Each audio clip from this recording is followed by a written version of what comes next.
এই যে আমার বড় ভাই রিকশাওয়ালা মুখলেস। এই খবরদার, তুই আমার রিক্সাওয়ালা বলবি না। কেন ভাইজান? রিক্সাওয়ালা বলে কি আমগো কোনো মান সম্মান নাই? আমরা মানুষ না? আমাদের কোনো নাম নাই? সে যদি আমারে ডাকতে হয় আমার নাম ধরে ডাকতে হবে। জি ভাইজান, আপনি একদম ঠিক কথা বলছেন। কোনো পেশাই ছোট না, সবাইরে সম্মান দিয়ে কথা বলা উচিত। তো ভাইজান, রিক্সা চালানো তো অনেক কষ্টের কাজ। এত কষ্টের কাজ করেন কেন? একটা ছোটখাটো ব্যবসা করতে পারেন না? আরে তুমি এটা কি বলতেছো? আমি ছোটখাটো ব্যবসা করতে যাবো কেন? আমার তো অনেক বড় ব্যবসা আছে। বড় ব্যবসা মানে? ওই ভাঙ্গারি মালের ব্যবসা।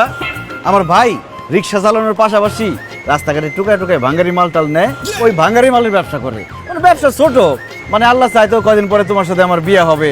মানে মেয়ে পক্ষ দেখছে না, ছেলে পক্ষ হইলে যা হয় আর কি, মেয়ে পক্ষের সামনে একটু বাড়াই বাড়াই করলো, ছোট ব্যবসাটি বড় করে কইছে। ভাইজান কি বিয়ে শাদী করছেন? না, ব্যস্ততার কারণে আসলে আমার বিয়ে করাটা হয়ে ওঠে। ভাইজানের রিক্সা চালান আর ভাঙারির ব্যবসা করেন, এর মধ্যে আপনার এত ব্যস্ততা? কিসের ব্যস্ততা? উনি অলসতার কারণে বিয়ে করতে পারতেছে না। উনি এত অলস, চিন্তা করতে পারবে না। রিক্সা নিয়ে বাইরে হয় ভাড়া মারার জন্য, কিন্তু রিক্সা সাইডে রেখে পরে পরে ঘুমায়। এত অলসতার জন্য উনি জীবনে কোনো উন্নতি করতে পারে নাই। সেই ছোটবেলা থেকে রিক্সা চালায়, এখন বড় হয়েছে এখনো রিক্সা চালায়।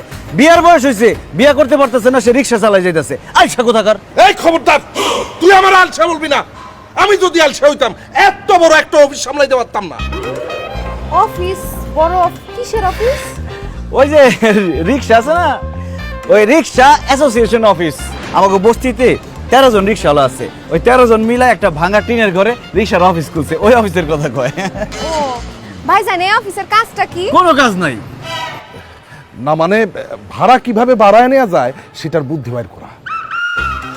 কোনো জায়গায় যাইতে না চাইলে কিভাবে যাত্রীদেরকে মানা করব সেটার বুদ্ধি বাইর করা। এ দেশ থেকে বাস, ট্রাক, সিএনজি, হুন্ডা, মাইক্রো, উড়োজাহাজ সমস্ত পরিবহন কিভাবে বন্ধ করে দেওয়া যায়, কিভাবে উঠায় দেওয়া যায় সেটার বুদ্ধি বাইর করা।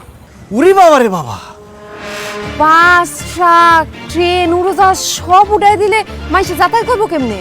রিক্সায় তুমি একবার চিন্তা করে দেখো, এই দেশ থেকে সমস্ত পরিবহন যদি উঠায় দেওয়া যায় তাহলে মানুষের রিক্সা চলাচল করা ছাড়া কোনো উপায় থাকবো না।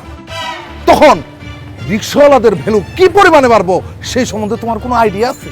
আমরা তো এখন 10 টাকার ভাড়া নেই 20 টাকা, তখন 10 টাকার ভাড়া নিব 100 টাকা।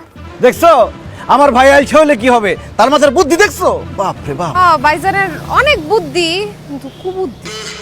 চলেন আমরা যাই। আরে কি চলেন, আজকে আমার ভাইয়ের রিক্সায় তোমারে বসাইয়া সারা শহর ঘুরামু।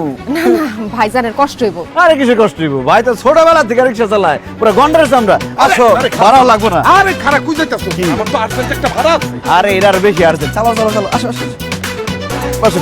কিছু মনে করবো না। আরে না আমাকে ভাই খুব ফ্রি মাইন্ডেড, চালো চালো।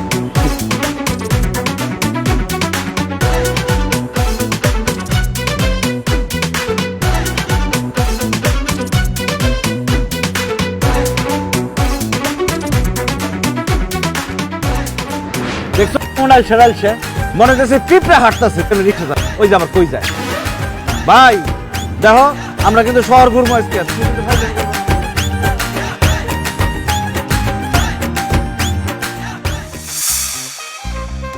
তোমার ভাইজানের রিক্সা চালানো দেখে মনে হইলো কি হ্যাঁ মনে হয় ভালো মতো রিক্সা চালাইতে পারে না? না না, রিক্সা ঠিক মতো চালাইতে পারে, ওই আজকে ঘুমের কারণে ঠিক মতো চালাইতে পারে না আর কি। ঘুমের জন্য মানে?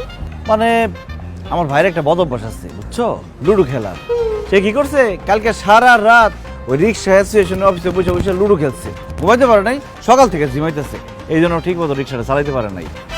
ভাইয়ের সাথে তো তোমার দেখা হইলো, আমরা কি এখন আগে বাড়তে পারি? ও আমরা আগে বাড়াই, অনেক রাত হইছে। আরে কি ওই আগে না, মানে তোমার আমার সম্পর্কের মানে বিয়ের সিদ্ধান্ত কি আমরা এখন নিতে পারি? হ, বিয়ের ব্যাপারে এখন সিদ্ধান্ত নিতে পারি। আলহামদুলিল্লাহ। তাই তোমাকে ঘর বাড়িটা আগে দেখাবে। কি বলতেছো এসব? বাড়ি ঘর দেখবা কেন? আরে বাবা, বিয়ার পর যে বাড়িতে সারা জীবন থাকবো সেই বাড়িটা বিয়ের আগে একবার দেখে লওয়া দরকার না? ঠিক আছে দেখবা, বিয়ের আগে দেখার দরকার কি, বিয়ার পরে একবারই দেখি। না না, বিয়ার আগেই তোমার বাড়ি ঘর দেখা দরকার আছে। কালকে আমার একটু নিয়ে যেতে পারবা না? মানে বাড়ি ঘর দেখা তারপর আমি সিদ্ধান্ত নিব বিয়ের ব্যাপারটায়। আসলে হয়েছে কি, আমার বাড়িটা অনেক ভিতরে, একদম বস্তির শেষ মাথায়, নোংরা, গন্ধ, যাওয়া যায় না, তুমি যাইতেই পারবা না এখানে। নোংরা জায়গার মানুষে বিয়া করার সিদ্ধান্ত নিছি, নোংরা জায়গায় তো আমার যাইতেই হইব। আমি যাবো, কোনো সমস্যা নাই, কালকে আমারে নিয়ে যাও। কি ব্যাপার, চুপ করে আছো কেন? কালকে নিয়ে যাবো না? অবশ্যই, আমার বাড়ি তো তোমারই বাড়ি।